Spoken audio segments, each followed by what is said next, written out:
sebagai petugas imigrasi, orang asing pasti takut sama dia. Terus jadi preman. Saya lihat awalnya saya mau bantu itu, mau masuk kasus kecil, mana tahu saya pikir kasusnya kecil. Giliran saya ditunjukkan, ini loh Pak tatonya. Waduh, ini udah. Saya bukan anti tato, tapi menurut saya kalau kita pegawai, terus kemudian kalau tato nggak kelihatan kecil ya nggak apa-apa lah. Tapi ini tato sepanjang badan.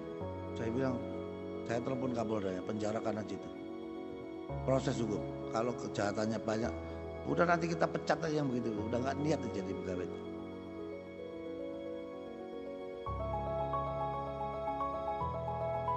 Membuat malu. Udah jadi debt collector. Debt collector yang menjadi korban orang asing. Bagi dua lah. Itu ada lagi yang lain yang terlibat. Siapapun yang terlibat pecat aja itu yang begitu-begitu. Kita tidak butuh. Yang butuh menjadi pegawai imigrasi dan pemasarakatan adalah teman-teman semua. Imigrasi dan pemasarakatan sebagai institusi tidak butuh. Yang butuh pekerjaan adalah rekan-rekan semua. Jadi kalau sudah niatnya masuk menjadi pegawai, apalagi yang melalui AIM atau Akademi Imigrasi maupun melalui Poltekkip atau Poltekkip pada saat itu, kemudian di Poltekbin, tentunya karena keinginan untuk menjadi pegawai imigrasi dan pemasarakatan. Jadi yang butuh itu kita, yang butuh kita dengan institusi ini. Kalau bisa kita jaga bareng-bareng, jangan sampai institusi ini menjadi institusi yang kita permalukan dengan. Kalau nggak bisa berprestasi, nggak usah buat masalah kalau bisa. Saya minta tolong. Untuk institusi yang rekan-rekan miliki, saya minta tolong. Kalau tidak mampu berprestasi, ingatkan kepada seluruh anggota, jangan buat masalah. Tolong masalah pengawasan dan kepatuhan internal ini kepada pejabat yang mengampu bidang pengawasan dan kepatuhan internal. Kalau bisa di Kanwil ini, Pak Asep bisa nggak dibuatkan, biar Kak Kanwil ini punya taring dikit lah. Kak Kanwil sekarang nggak punya taring kan?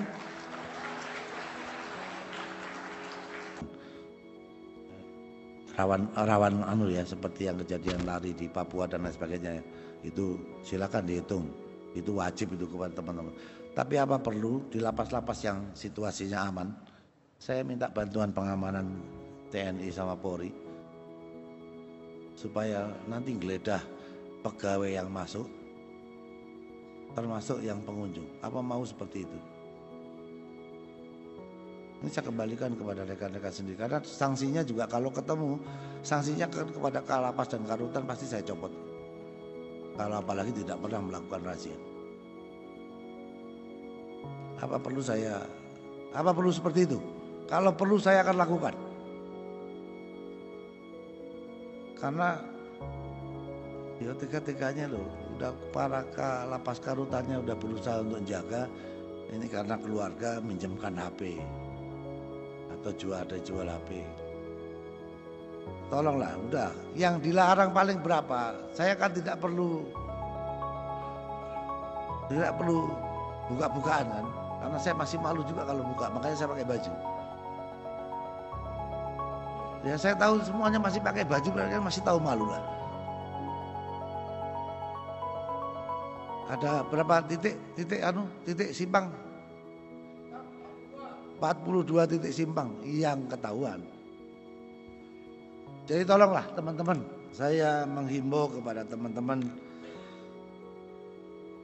yang saya tahu ini pasti lebih banyak rekan-rekan yang lebih tahu, baik di imigrasi maupun di pemasarakatan.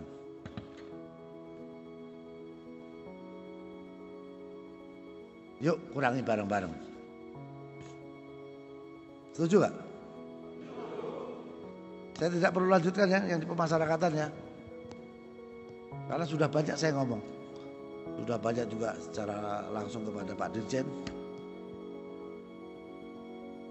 Terus kalau yang warga binaan pemasarakatan yang melakukan, tolong dibuat aturannya itu Pak, dievaluasi kembali Pak.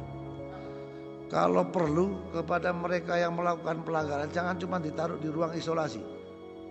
Jangan cuma dimasukkan register app.